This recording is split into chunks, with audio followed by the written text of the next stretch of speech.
Hari Om everyone. Good to see you all. So last week we left with the 9th verse.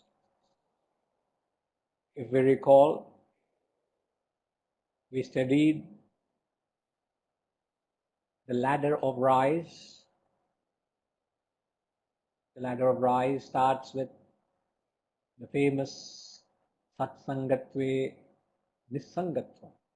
Through the company of the good arises from satsang, arises non-attachment, in effect detachment. From non-attachment or detachment arises freedom from delusion, nirmohatvam, nirmohatve nishchalatatvam. From freedom from delusion arises steadfastness, and from absolute steadfastness arises liberation, which is self-realization.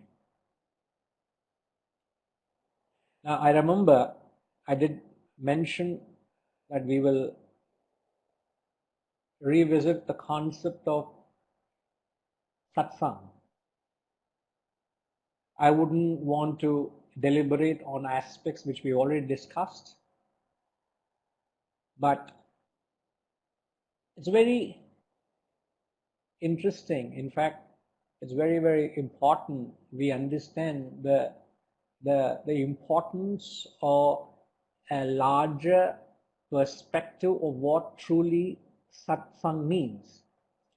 If the entire spiritual journey, if the entire spiritual transformation begins with satsang, it is very important that we understand satsang, we decode satsang in its entirety.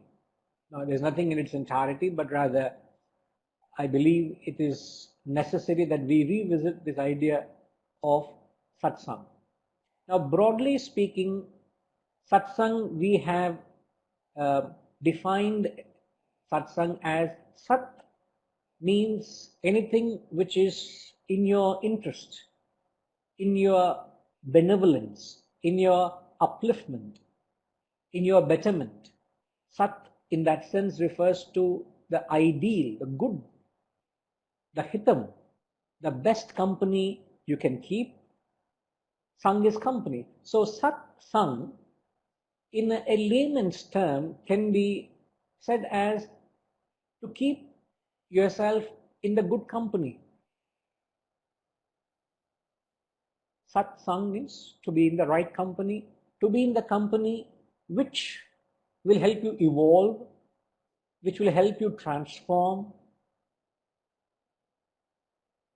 which is in your own betterment.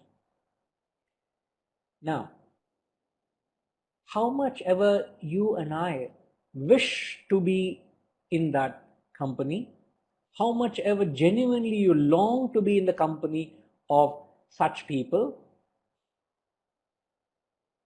literally you could say satsang could be to be in the constant company of your guru. It could be a person, it could be in a specific relationship, or it could be a particular environment where you always get something which is the most ideal environment for your development. It's the most ideal. Nothing can get more perfect than satsang. But when you look at life, the world presents itself as, remember the word we have used, the world presents itself with only opposites. Every aspect of life, every facet of life, there's always good and bad. Is it not? There's always opposites in every facet of life. When you talk of social statuses, you'll find they are rich and poor. When you talk of the caste systems, you find the brahmanas and the shudras. You find they are the rich and the poor. You find they are the knowledgeable, they are the ignorant. There is black, there is white, there is health, there is ill health, there is dharma, and there is adharma. So you and I, how much ever we long to be in the good company, how much ever we long to be in satsang, the reality is there is that proportion, or perhaps there is that combination of good and bad in the world. Agree with me? And further to it, what is sad or what is strange, not even sad, what is strange is the proportion of the bad is far more than the proportion of the good. The negative forces, the negative propensities, that which bring your spiritual downfall are far more than that will help your spiritual upliftment. This is the strange paradox of life. Don't ask me why, but the strange paradox of life is you will find there is more dussang out there than satsang. Yet nothing to take away from your genuine intention to seek satsang. You want to be in the right company, you want to be in the right environment, you want to be amidst the right people, but sadly, you will not get that however genuine you are, because that is the very proportion, that is the very nature of the world, what the world is offering. Isn't it? Now this is what is actually symbolized. If you just briefly recall the Pandavas and the Kauravas. The Pandavas were 5 in number and the Kauravas were 100 in number, isn't it? And the Kauravas represent the negative forces. They were the vicious cousins. And the Pandavas were the virtuous cousins. So the conflict of the Mahabharata is the conflict between the virtuous and the vicious cousins. There's almost a tug of war. There's a conflict with them. But it's only symbolic. Or rather, we can draw a symbolic representation. What is a symbolic representation? It is shocking, to be frank, at any stage of our lives, at any juncture of your life, if you take a stock of your life, the negative forces, the negative propensities, the negative inclinations far more easily outweighs the positive propensities or the inclinations in an individual. The more you keep polishing, the more dirt keeps coming from within. Haven't we all experienced that? The more we want to perfect ourselves, the more imperfections come to light. It's something like you want to clean a brass vessel. You think you have cleaned it enough, and somebody takes it over and starts scrubbing, and the more dirt seems to be coming. Something like that. There seems to be an unending supply of mala, of spiritual dirt within us. So there is this negativity and positivity. Not only is the negative far more in us, there is lot more negativity in the world around. Now, first of all, you must agree with it. If somebody doesn't agree with it, then we'll have to clarify that in the very forefront itself. Rajima, as I've said, there is more negative in the world than positive. You agree to that?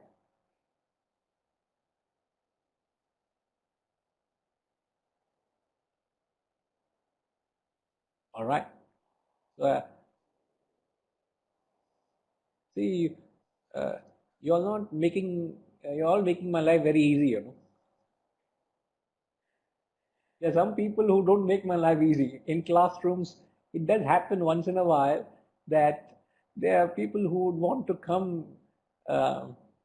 Vitandavadi they call, isn't it? You know, they come with the only objective of trying to showcase their talent. They're not there to learn. So, I mean, you have people like that, you will have to use Vada. You know, Vada is an approach where you conclude with a rational logic and reason. You're not trying to gain any superiority over them. It's not an authoritative approach, but Vada is to approach with logic and reason. So you come to a rational conclusion. Okay, now quickly to recap what I started, all what we want is satsang, to be in the right company, the right people, the right environment, but the world is an admixture of good and bad, and the proportion of the bad outweighs the good. If that be so, is it possible to have the satsang at all times? It is a logistical challenge, isn't it? There will be situations, there will be circumstances, there will be challenges to maintain that constant company. Therefore, satsang cannot literally mean the association with people and environment.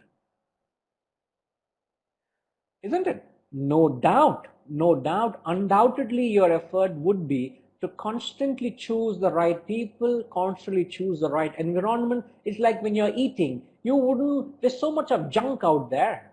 There's so much of unhealthy food out there. But you are very conscious what you eat, how much you eat, when you eat, what you eat, how much you eat, when you eat. And if this goes out of proportion, that very food becomes poison to you, isn't it? Exactly the same way. You will have to choose the right company. No doubt you put in your right effort, but it will be a logistical challenge. So the first, maybe you want to take a note of it, the first step of satsang, the first interpretation of satsang would be, it is an external source. You rely on an external source, which is the person or the environment for your growth.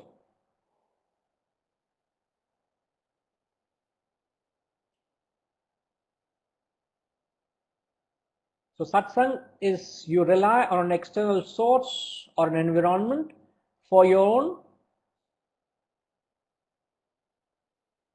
development or for your own transformation.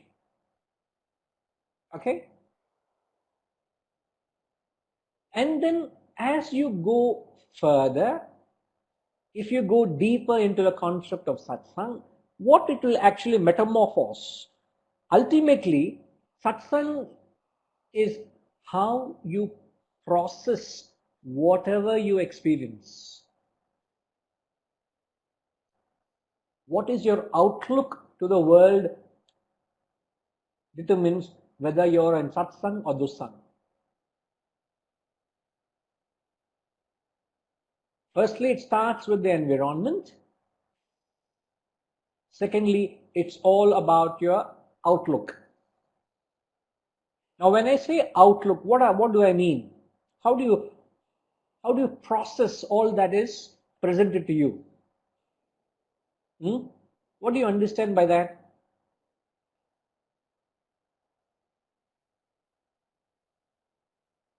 If you look at that little PowerPoint, that take the first line. Manish, you can see that PowerPoint there.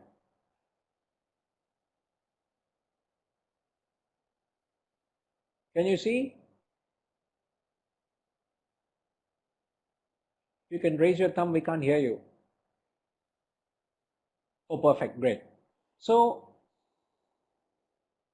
the first line,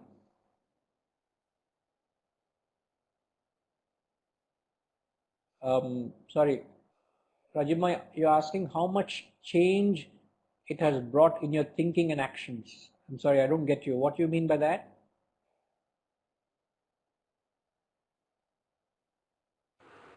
Satsang can be measured by the change that it has brought in your thinking and actions, Guruji. Is that right? Yes, satsang can be measured by the change it has brought in your thinking and actions. You're right. But we're not talking what are the benefits of satsang. What are we talking about here?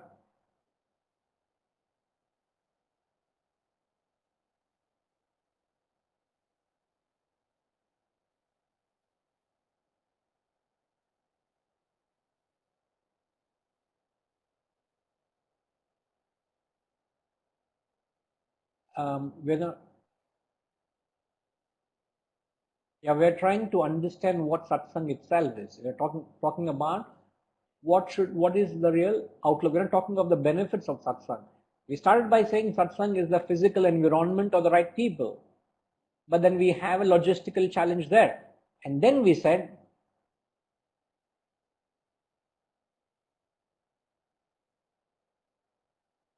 it is not about the physical presence, it is about your outlook. So when you say outlook, whatever be the situation, whoever be the person, if you have the ability to see the goodness in that situation, ability to see the goodness in that person, that becomes a satsang for you. That person necessarily may not be a very positive person, but yet the truth is there's always some good in an individual. Any situation, any person, any environment, there's always good and bad. But if you have the ability and the capacity to only identify with the good and take the good and disregard the negative in that situation or person, you are in a constant satsang wherever you go.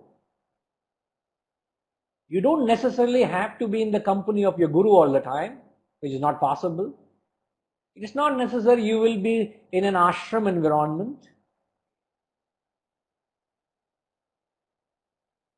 It is not possible you are in the best company all the time. There's always so much of unhealthy stimuli out there. But it all boils down to what you are processing. So the processing is you are only picking up the good in every situation. The moment you pick out the negativity in any situation, it becomes dussang. It becomes wrong company. Now I'll come back to satsang again, but since I refer to dussang, please refer to this definition. It's a beautiful saying. Dussang, he says, our worst fault in life is our constant preoccupation with the faults of others.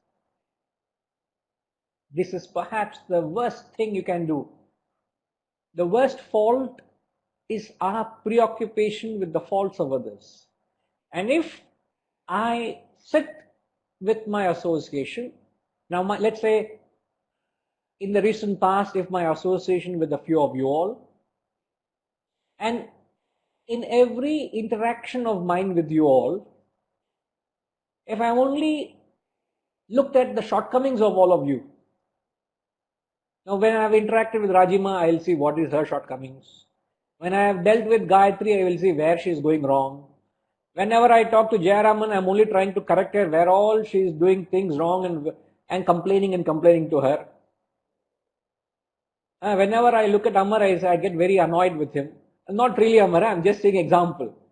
I don't really get annoyed. Huh? You may say, why you are getting annoyed? I don't like to see your face. No, that's not literally at all, please. There's no truth in it. I'm just saying, if I start trying to, whenever I get a message from someone, I say, oh, this person is nagging me constantly. Huh? So if I start looking at only the negativities, what am I in? I am in constant company of the negative. So is satsang and dussang in the environment, or is it in your outlook? It is all in your outlook. How you look at things, what is available, what is provided. And that change. But to begin with, you may start with seeking the right company. You are dependent on the environment. So first, satsang is a physical prop from external factors. The real satsang is an internal assistance. You get something assisting from within. Your own inner personality gives you that prop. It is not an external prop. It is an internal aid. It is an internal tool you tap so that you convert every situation into a satsang. And if you are in such, if you create such an environment, you are truly in a satsang. Otherwise, unknowingly, you will be overpowered by negative forces, because the situation is negativity seems to draw us more fast. Negativity seems to influence us more than the positive, isn't it? Now, I don't know whether you all remember, there was a time when there was this song called Gangnam Style. Huh? You all remember that? Some Korean fellow started this dance. I remember we were in Malaysia those days, and everywhere you go, any electronic store, if there are 100 televisions in that store, all the televisions are only playing this Gangnam Style. And if you don't watch out, you will be only muttering Gangnam Style in your sleep also. That is the power of this world. I tell you, you are very, very careful. Unknowingly, your mind starts muttering it. Unknowingly, you start remembering it and you start dreaming about it. So, negativity is far more, it's very quick to influence you. Positivity takes time to influence you. I do not know whether you agree with me. Is it true? It requires a lot of effort to cultivate positive, but it takes very little effort to pick up anything negative. Anything for that matter. Why is it? It takes so much out of you to do some good to the society. But if I want to do anything wrong, it takes not much effort. If I want to control my emotion, it takes a lot of effort. I need to dig deep to control my emotions. But if I want to let go my emotions, it takes least effort. If I want to practice self-control, I need to draw all my resources. But if I want to indulge and get carried away with sensual temptations, it's very easy. So, why is it that it is very easy to be drawn away with the dussang than cultivate satsang? Why is it so?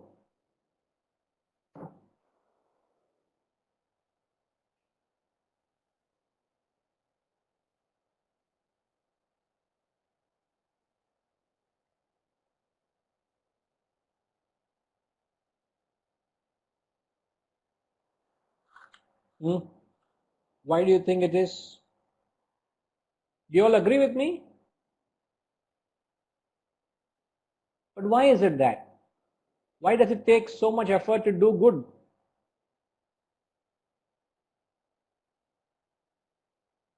I'm getting very interesting and candid answers here. Okay, Jayaramanma is saying more effort is required to remain in satsang. Not wrong at all. For dussang, intellect is not required. Very true. Intellect வேண்டாம். Intellect கிடையாது அதுக்கு. But one goes by the mind. And the nice answer, Rajima is saying herd mentality. All right. Any more original thought? Beautiful. Very nice thinking. Question is, why is it that negative seems to be more influential on us than positive? Why are we drawn more to negativity than positivity? So it is, the answers we got is herd mentality, it is the intellect, no intellect, the mind. A lot more effort is required to maintain the satsang. A lot of self-effort is required.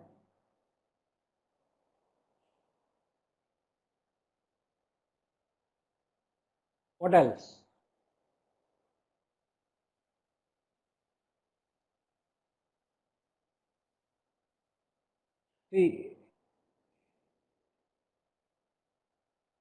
చెప్పండి sir సత్యరామన్ గారు.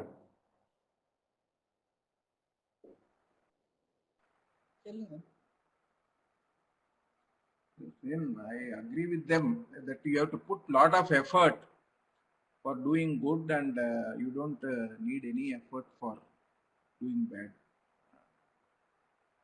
It gives you instant pleasure. Sorry ma? Instant happiness. In doing, Yeah, instant pleasure. Yeah. For example, gossiping. Anything negative has an instant pleasure. Gossiping. Yeah. Yeah. To Talk bad about others. Yeah. Now, what is the opposite of gossip?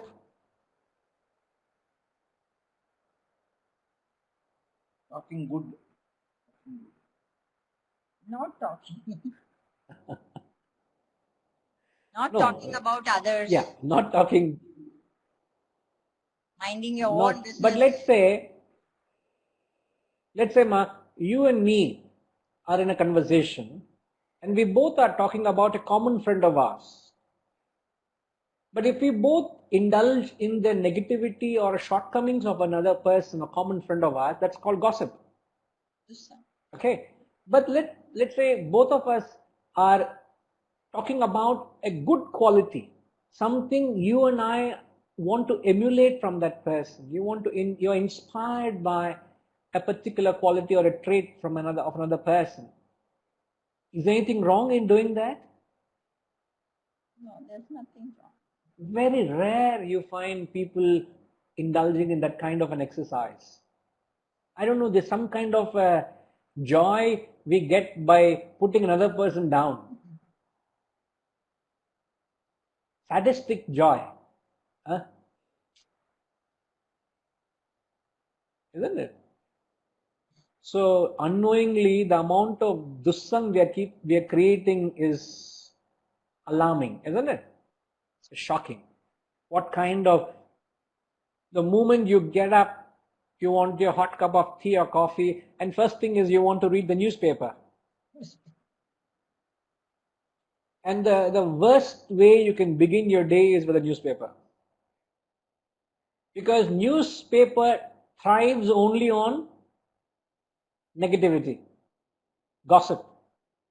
Right from the very first headlines, in fact, 2 days ago, I picked up the newspaper from the gate, and I put it on the table, and for a flash there was an advertisement in the Times of India. I don't know whether you noticed, of what is that? In memory of somebody, a lady's picture was there, and then in memory of, and then I just wanted to, for some reason I said, let me see, who is this, what is this? And then at the top it said the 4th anniversary. The 4th anniversary of an elderly person passing away on that day. Maybe I think it was on 12th. The 4th anniversary, somebody has so much resources to part with, to give on the front paper a full page, as if there is less negativity out there, for me to see that news first thing in the morning. And what is the necessity if she passed away a few days ago or the day before, and because of this lockdown people are not aware and people should know? Makes sense, understandable. Why are you remembering 4th anniversary? I can't understand. I couldn't fathom it. You see? So right from the beginning till the end, it's all negative, negative, negative. Huh? So it is all in your outlook. Now, whomever I present to you, can you start looking at the goodness in that person? Now, when I say this, there is some individual or a particular environment you have a distaste for. You have an aversion. You have an animosity. You have a dislike or a hatred. It could be a situation, person, circumstance. If I were to present that situation to you and tell you wholeheartedly, can you start looking at something other than that hatred or that which is causing that separateness or friction in you with that person? Can you see a goodness in that situation or person? Your spiritual sadhana begins there. If you can conquer that area where you are engendering hatred or animosity or otherness, if you conquer that area, that situation, you have truly started to grow. Otherwise, you're stagnant.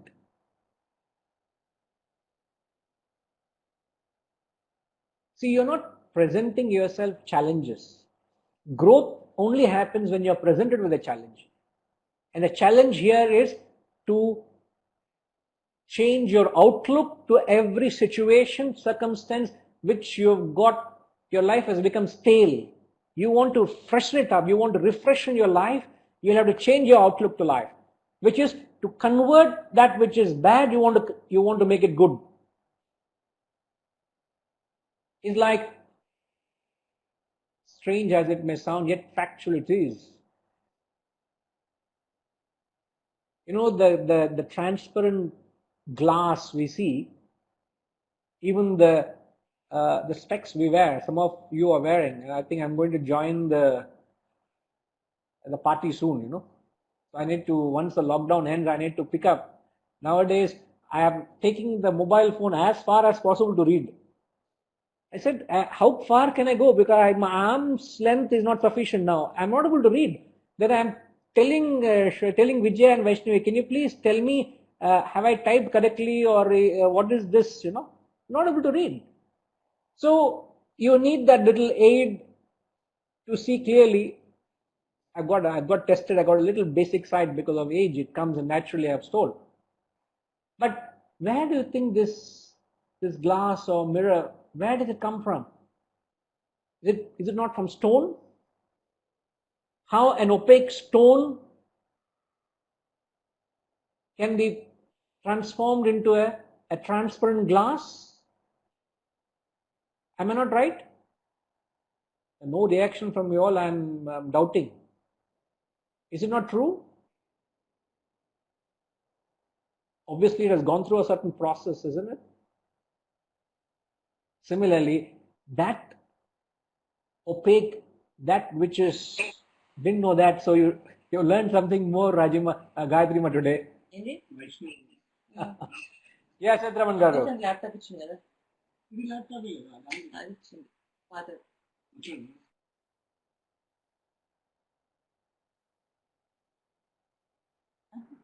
What do you want?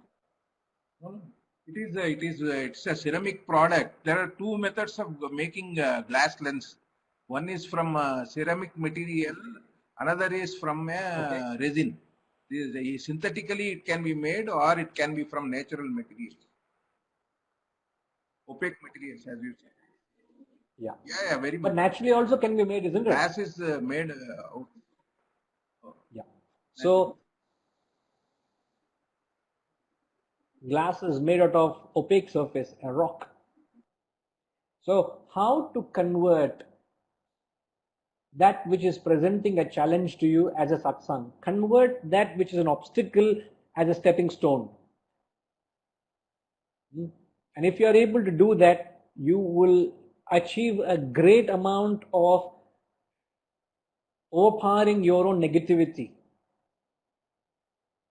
And if you are, now if I were to, and ultimately, you know, in fact, let me hold on to that word ultimately. So the challenge is to see the goodness in every situation. And there's a saying that there is so much of good in the worst of us. There is so much of good in the worst of us, so much of bad in the best of us that it doesn't behove to talk about the rest of us.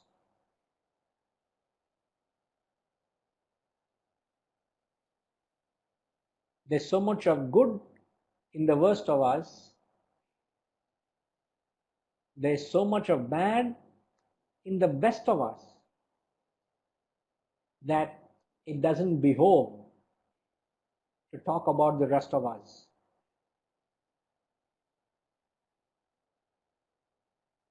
So any situation,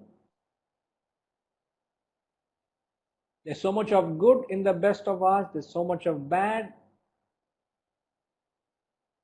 there's so much of good in the worst of us, so much of bad in the best of us that doesn't behove to talk about the rest of us.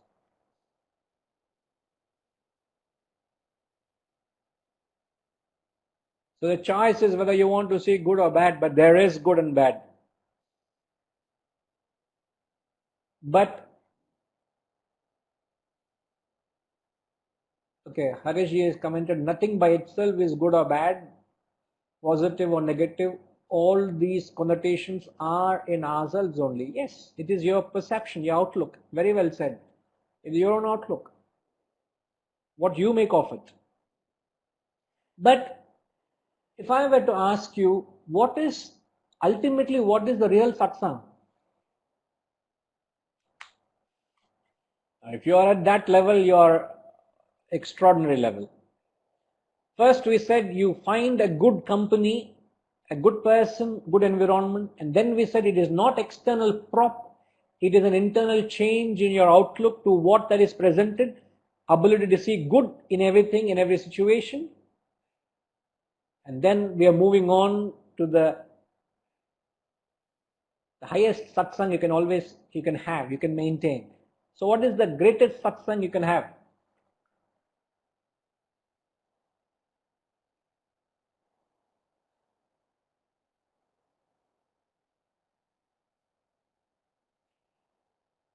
Real satsang is being at peace with oneself by ourselves alone.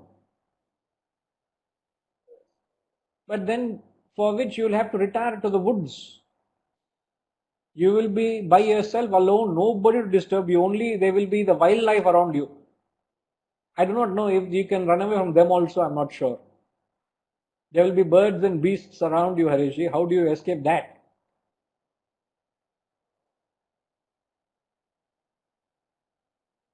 I'm sorry, I'm honestly stirring up something in you.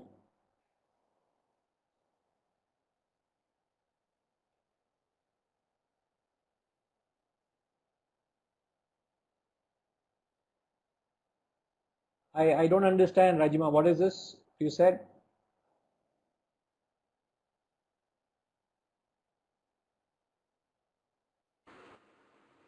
Even if the world has to offer only negatives, throw negatives at you, you always look at it as an opportunity to learn something positive and become wiser.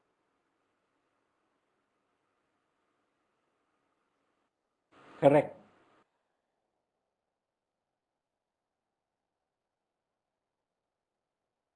Yes. I think only thing is if you can see the diagram. Can you see the diagram? In the fourth row, we spoke about the receipt is being negative, the reaction is positive, your response are positive. So something negative comes your way, you're able to process it, your thinking is positive, your responses, your actions are positive. Is that what you're saying, Ma? Can you think of an example where negative stimuli comes, you are positive, your response are positive? Can you share, please?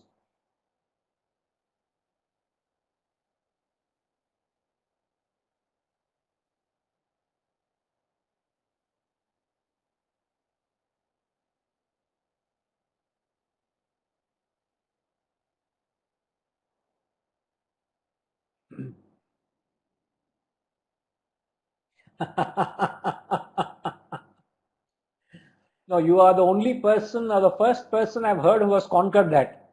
So we need to salute you for that. That is a formidable challenge. In fact, you are at the verge of moksha, liberation. Because that is a most formidable challenge, Ma.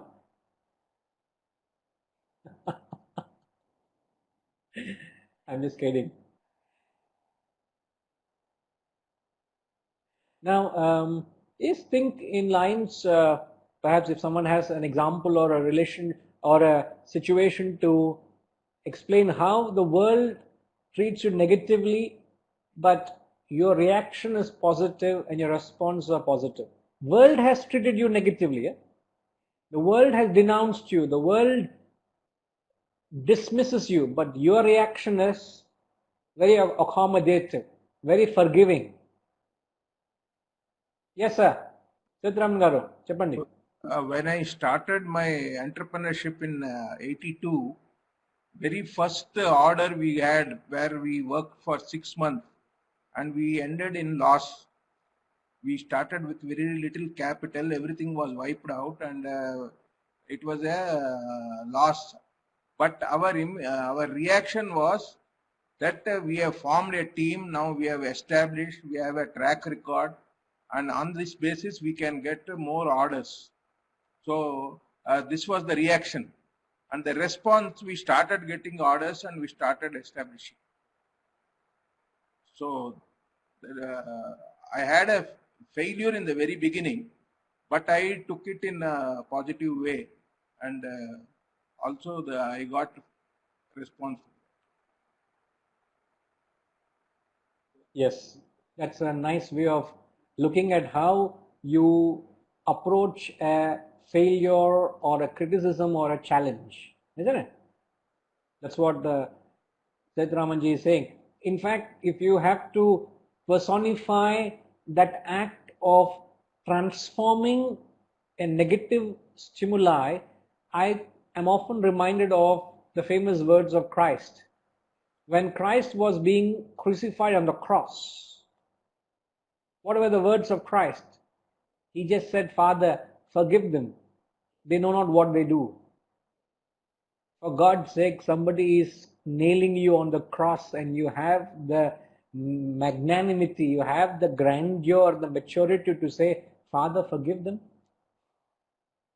That takes extraordinary strength, extraordinary wisdom, extraordinary maturity to be able to forgive someone for what they put you through. And that perhaps epitomizes converting negativity into positive. So how would we react when someone puts us through negativity? Someone presents themselves with negativity. Somebody criticizes you, somebody flings a remark at you, somebody questions your integrity. How would you handle all that? It's an opportunity to bring the best out of us. That's all I will say. Yes, Amar?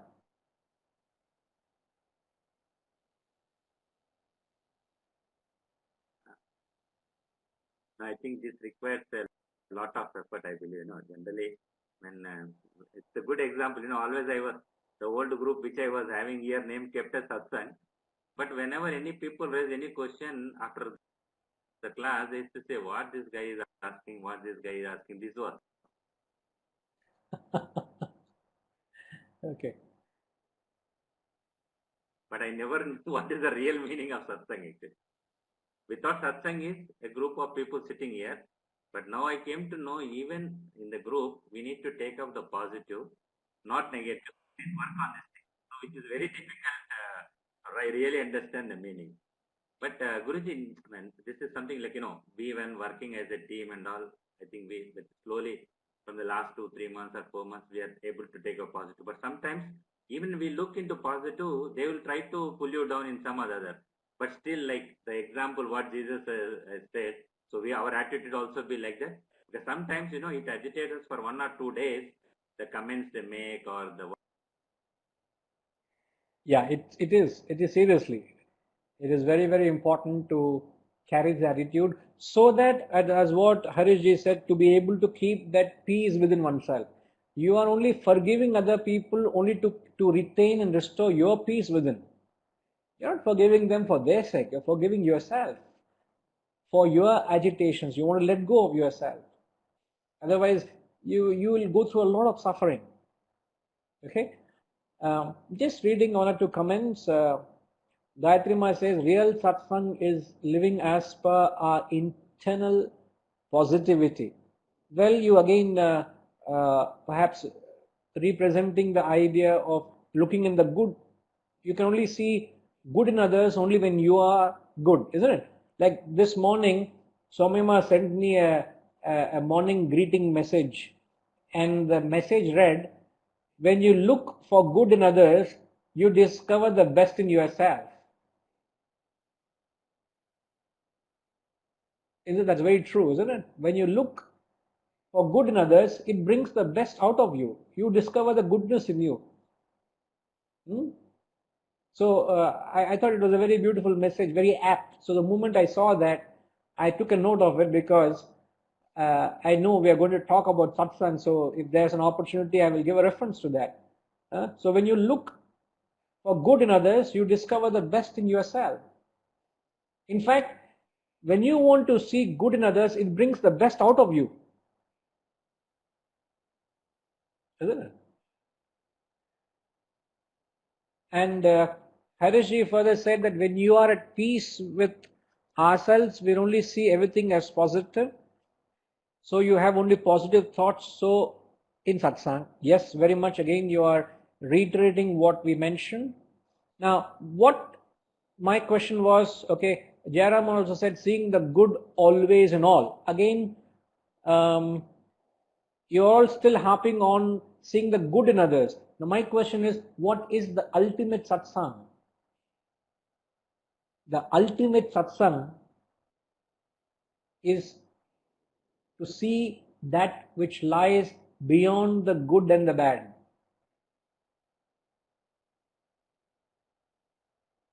What is it that lies beyond the good and the bad of a person?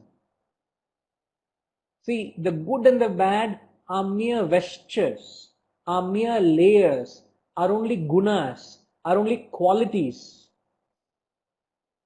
But what lies beyond these gunas? What lies beyond these vestures? What lies behind these qualities? What is it that you should truly identify? What is it that is there for you to see? But you can't see as long as you're caught up in the qualities. The ultimate satsang is to identify that which is beyond these qualities. And what is that? That which lies beyond these qualities is the Atman, the reality, the Godhood, the soul. And that it is the same in a sinner and a saint.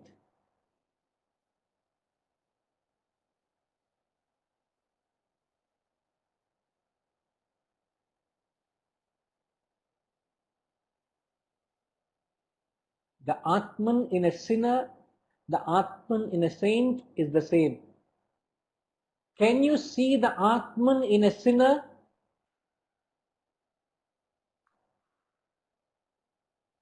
Okay, Vasantama, I can see you nodding the head very clearly that it is not possible. Can you tell me why is it not possible to see the Atman in a sinner? Covered with all the layers of the sadness.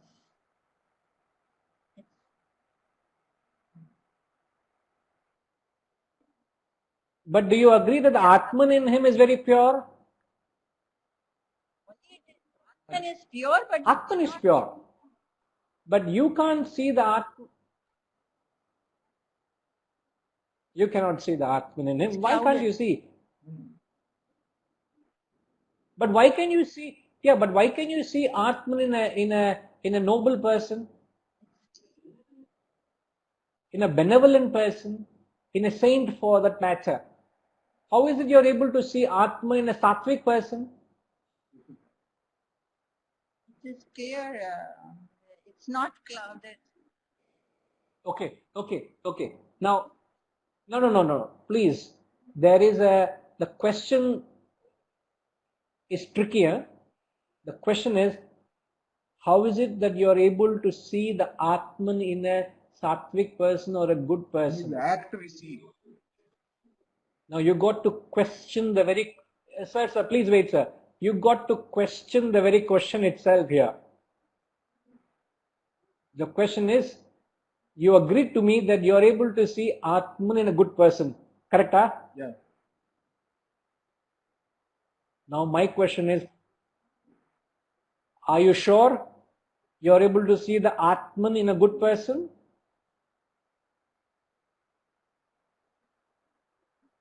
फिर भी क्या करें? Are you 100% sure?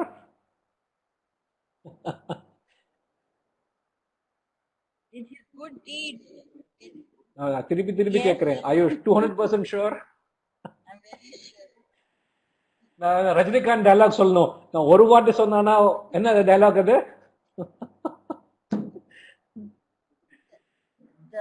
Yes, ma. Please go ahead. The acts, the performance itself, you can see the Atman.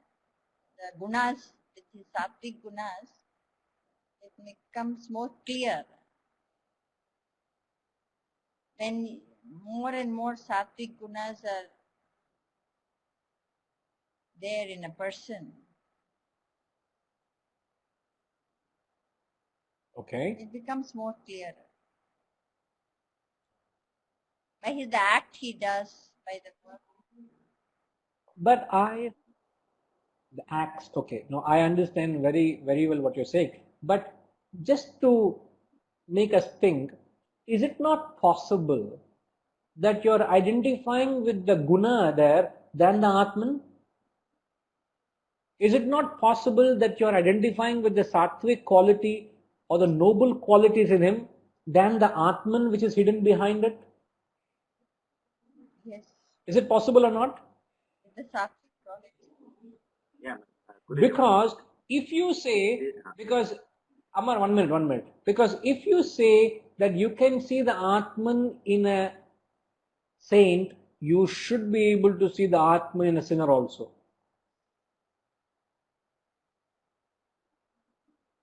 Yeah. Because Atman is same. But if you have the perception, if you have the eyes to see Atman in a saint, you will automatically have the eyes and the capacity to see Atman in a sinner as well. But if you say, I have difficulty to see Atman in a sinner, but I can see Atman in a saint, you're not seeing the Atman, you're only seeing the qualities. Most likely, it is just an argument. It is just an argument. Please think. So I'm only bringing out this idea that you got to truly go beyond the qualities.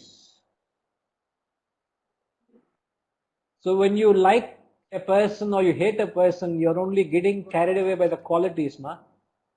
The Atman in him is pure, but immaculate. Guruji, if the judge started, if the Both judge is pure. started looking at like this, then he will not punish anyone.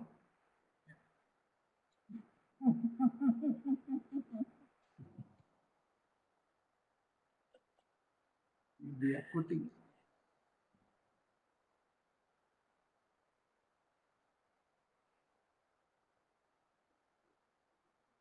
But the judge is not meant to look at the Atman, he is only meant to examine the intention. He is not even looking at the action, he is looking at the intention. And he uses evidence to only justify the intention. See, if a lady in the process of defending herself to protect her modesty, if she even kills another person, she is pardonable. She has not committed a crime. So the judge is examining closely the motive, what prompted that lady to commit that murder. Or is it a murder? It's not a murder anymore. So in law it is called mens rea. Mens rea means what is the intention behind that act of killing. Did she want to kill that person? No, she didn't want to, have no intention to kill. But in her pure defense, she had to resort to that extreme measure. She is pardoned. That's what a law does. Judge, that's what his duty is. Since you taken mention of that, But coming back to the real satsang is to be able to see the Atman in others.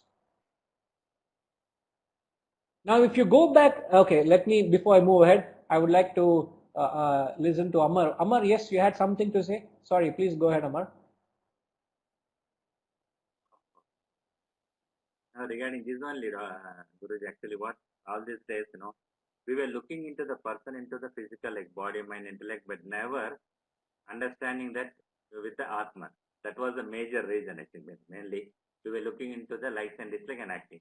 But especially after the last two classes, when you say that how the example of a petrol, how the electricity, then we were able to little bit. But I know to put into this, maybe it will take time, but we have to look into the people in whether the Atman or the God, like what you said, a conscience, and like inner voice of the God. We need to look into it. Then I think we may not have this much agitations, or we will not have agony with the people. I think that's the thing I was having, and you told. Yeah, you're right. I agree with you. So,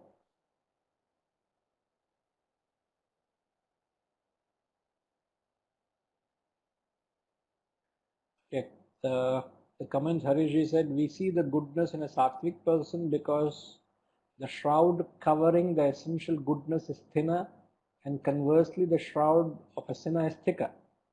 We all react based on what we see at the superficial level only. So the world you experience is a projection of your mind. In fact, the world is a projection of your own mind. If your mind is good, the world is good. If the mind is bad, the world is bad. If your mind is anchored onto the Atman, you'll only see Atman. The question is, where is your mind? What is your mind up to?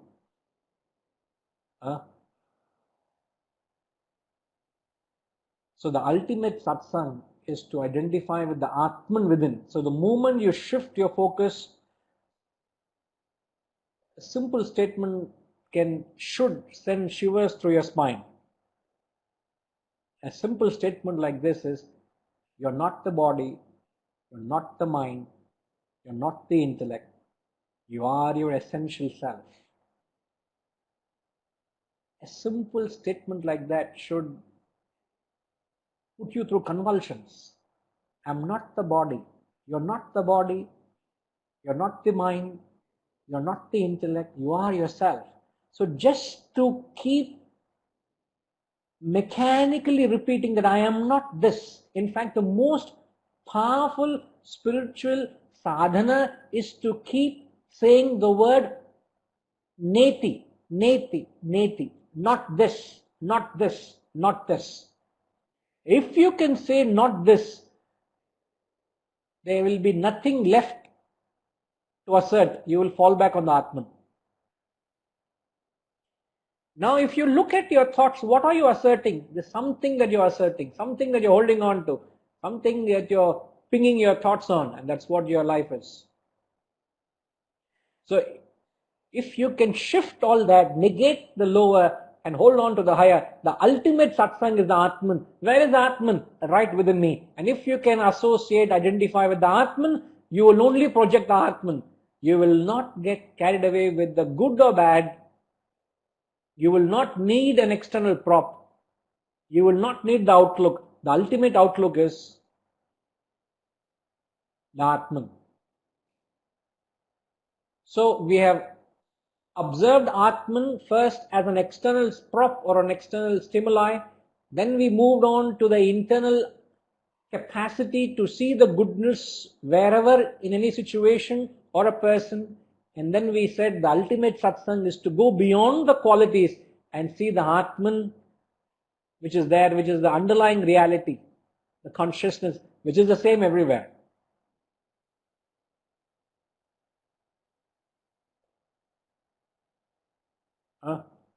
And then if you get back into the verse where he says, Satsangatve Nisangatvam. Let's chant the verse once for what it's worth. We can get into the get the pulse of it, hopefully. Satsangatve Nisangatvam Nisangatve Nirmohatvam Nirmohatve Nishchalatatvam Nishchalatatve Jivan Muktihi. Amazing. Amazing. So if you take care of satsang, you're well and truly on the path of rise. Now, since we have mention of the ladder of rise, okay. Now, just to perhaps at the second level, I did not mention that. If you go back to that PowerPoint I just highlighted, we did say that you must pick up the positivity in others, and also the second line speaks about to be able to identify the negative or the shortcomings in yourself. Now what we are doing is exactly the opposite. We are seeing the negativity in others and only see positivity in yourself. Oh, I am this, I am that, I have achieved this, I am great, I am this, you know who I am. You're only thinking too much about yourself. And everyone out there, you only talk negative. But you need to do the other side of it. You see the goodness in others and see the shortcomings in yourself. Perhaps you will be in a dynamic satsang. It will be a dynamic growth. The growth becomes very dynamic. It is not latent growth. It is I don't know whether the wordings are right. Hareshji, the wordings are right, huh?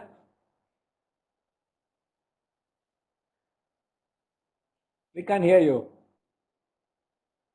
Sorry, we can't hear you.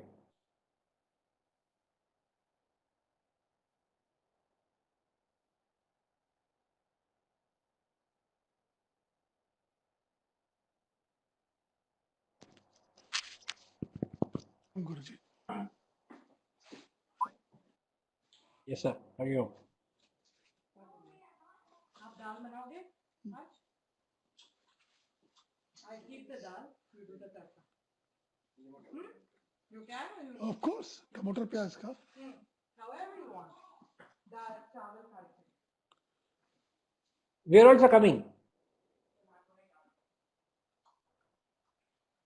Tomato and piyaz, we are also coming. Please tell, add a few more people. Huh? I had connected the phone because you asked. Connected the microphone, sorry. Yeah. I'm sorry to say, I don't know who came by there, but whenever remember this, huh? Whenever the Mahatmas used to do yajnas, Rakshasas used to come and disturb them. So I don't know who came, please forgive me, whoever has come, but whenever yajna is going on, people will come and disturb you. And those disturbing factors are known as Rakshasas. So, Shanti, no, you're not available for anyone else.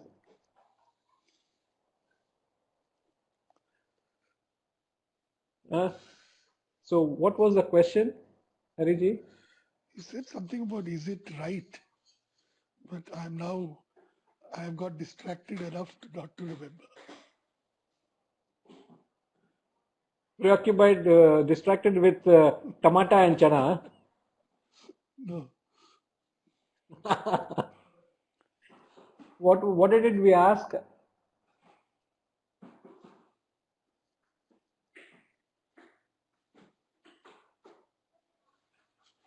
What was the question?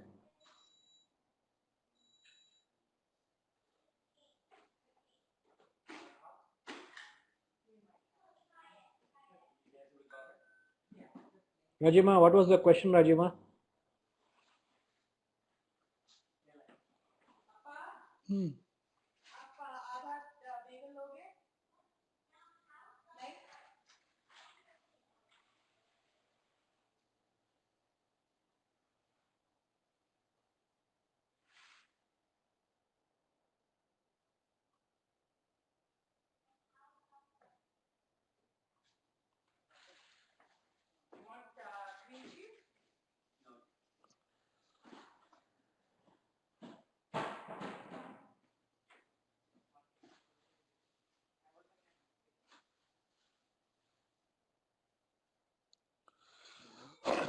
Yeah, looks like we all have successfully got ourselves No, distracted. Guruji, I think what you said was when satsang is seeing positivity in others and being able to see the shortcomings in one's own self. And you said, "Is this? Do you agree?"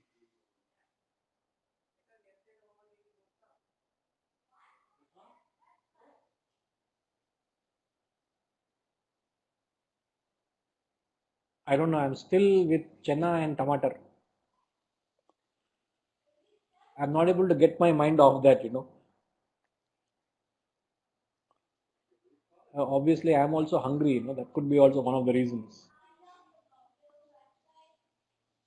I can't, jokes apart, I can't really uh, recall what was it last we said. It could be, it doesn't strike a chord. But, however, yeah, Aman, yeah. No, you told same this only, Guru, because Guruji, we were talking first topic positive in others, but we were never considering the negative in you to improve. Always we found negative in others, but not positive in others. I mean, positive in others. That's what the thing we were telling. Yeah. We were discussing about that point, the second point. Fair enough. I agree with you. Perhaps, yeah, Harishji, if you have something to say. No, Guruji, I have nothing to add.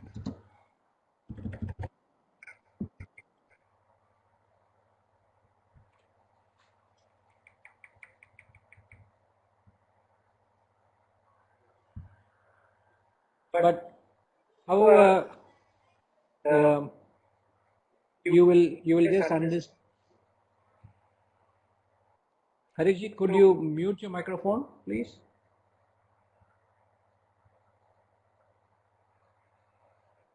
However, you'll understand the uh,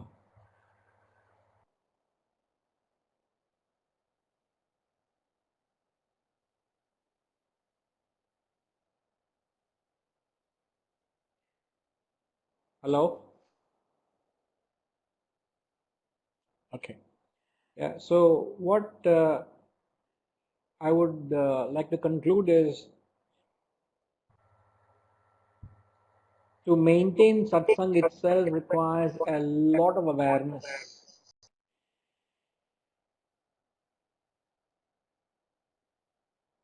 So, and if you are able to maintain that level of awareness, that level of satsang, uh, and go to the depth of satsang, it is just not uh, it is not just mere superficially going to a temple, church, or mosque. The ultimate, Saumyama, the ultimate satsang I did mention was about seeing the Atman in others. Okay, so if you are able to go to that depth, well and truly we are on spiritually progressing. No? I remember now. In fact, Vasanti is reminding us. I use the word uh, dynamic satsang vis-a-vis dynamic growth vis-a-vis latent growth. I think I used some kind of a technical word there, and I wanted Harishji to comment on that.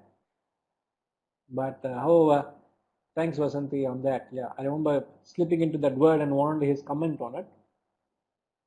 But if we truly, wholeheartedly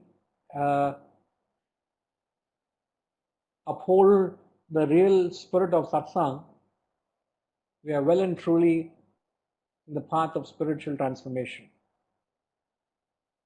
Okay, so this one word has consumed the whole class. I would not say in the wrong sense, but it is worth examining it, I felt it is necessary because it lays this path so that we can use this idea or the tool in every experience. So ultimately it's up to you whether you want to create a satsang or a dussang. It's all in your own mind. It's all your creation, right? So, all these verses can become short theorems or short formulas, which are very, very scientific, very logical, very practical. So some of you, in fact, I would request all of you to go through the exercise of putting these concepts in some kind of theorems, short ideas, so you can fall back on whenever you need to. So each verse there's a unique message and there is a unique formula, and it is very, very practical. These in fact become tools for deeper study.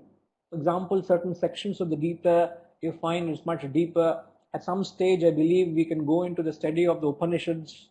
You will find these ideas will help you greatly in understanding those concepts or those textbooks. Or when you read other scriptures, you find it very easy to have these theorems. Now, one of the things last week we were mentioning of relative and absolute.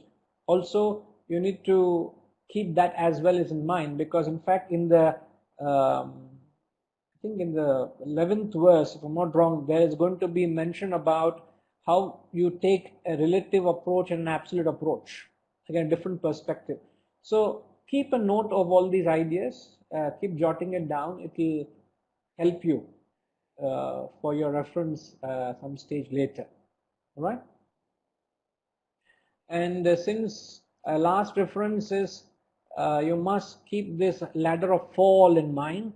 Whenever we talk of the ladder of rise, we do mention of the ladder of fall. So the ladder of fall is in the second chapter, verses 62 and 63. This is just for your information. So we have dealt with it earlier. We have discussed it in detail before. So I will not go through it again.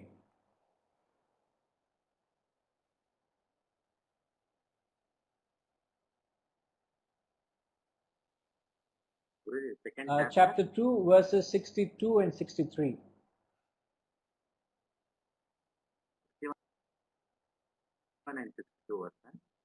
62, 63. Ladder of fall. Ladder of fall. Chapter 2, verses 62 and 63.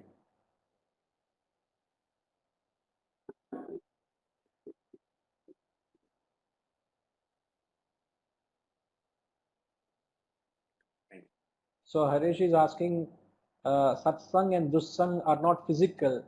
They are in our mind alone. Yes, it's entirely in your own mind. It's what you see of it, what you make of it. Don't we remember the simple story of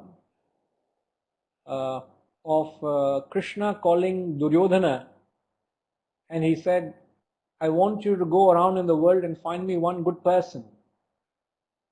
He gave him a round the world ticket and said, go and find one good person, come back to me 1 month's time.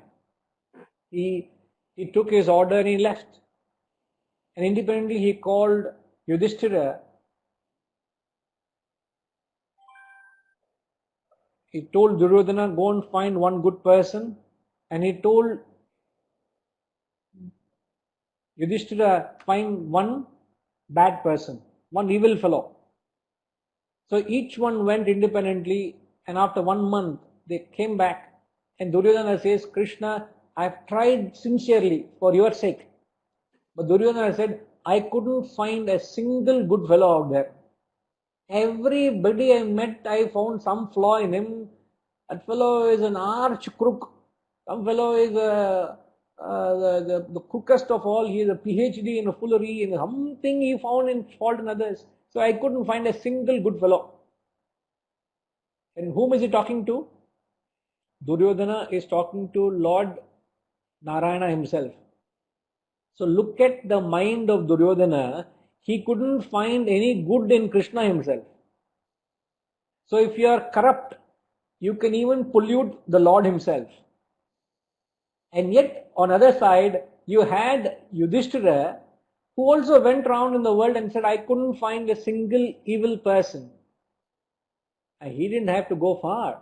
His own cousin, Duryodhana, cheated him in a game of dice, kicked him out of his own kingdom.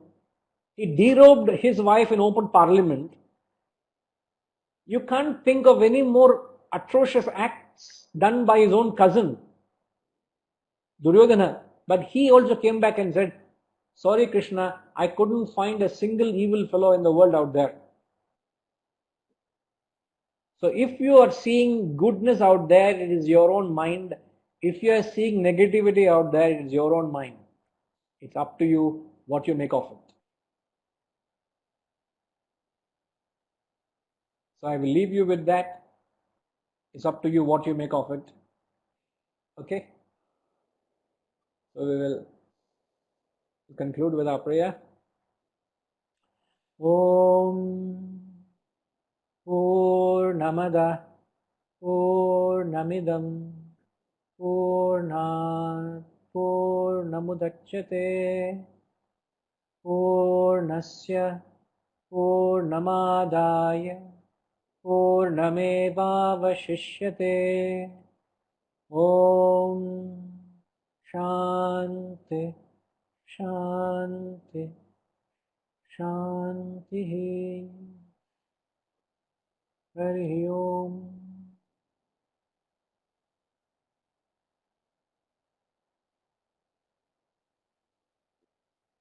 Hari Om.